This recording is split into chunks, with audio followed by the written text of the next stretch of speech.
Кудайдын чакырыгы 10-октябрь.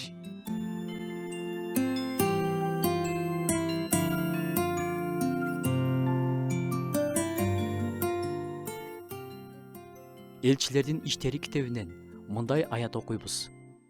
Анткени ал бир күндү белгилеп койду. Көңүл бурсаңар, белгилеп койгон. Кудай адамзат тууралуу фильмдин аягы эмне болуп бүтөрүн билет. Адамдар тыбырап, тынчсызданып, кырдаалга таасир эткенге аракет кылып жатышат. Бирок бир нерсени кайталап коеюн. Кудай аягын билет.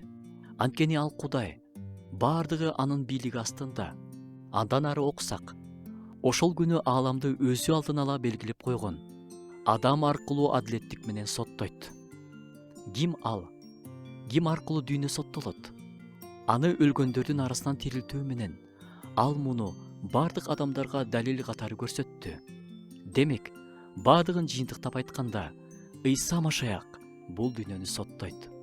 Азыр жашап жаткан, буга чейин жашаган жана мындан кийин жашай турган адамдардын ар бири Ыйсанын алдында ар бир сөз үчүн, ар бир кылган иш үчүн жооп берет. Анын алдында ар бир тизе бүгүлөт.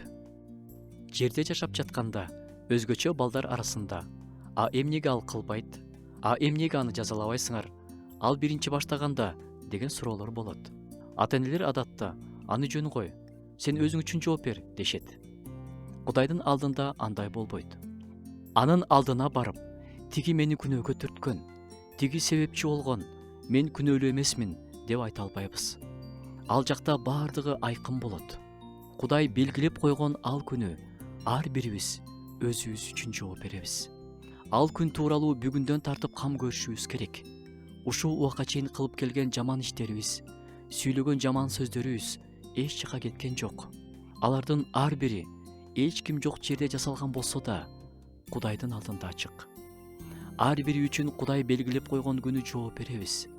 Анткени биздин ар бир күнөөбүз адегенде Кудайга каршы, анан адамга каршы деп каралат. А эгерде азыр ушул жерде жашап жатканда, Кудай менин күнөөлөрүмдү Ыйса Машаяк аркылуу кечире көр десек, ал күнөөлөрдү Кудай деңиздин түбүнө ыргытып, унутуп коет. Кайра эстетпейт дагы.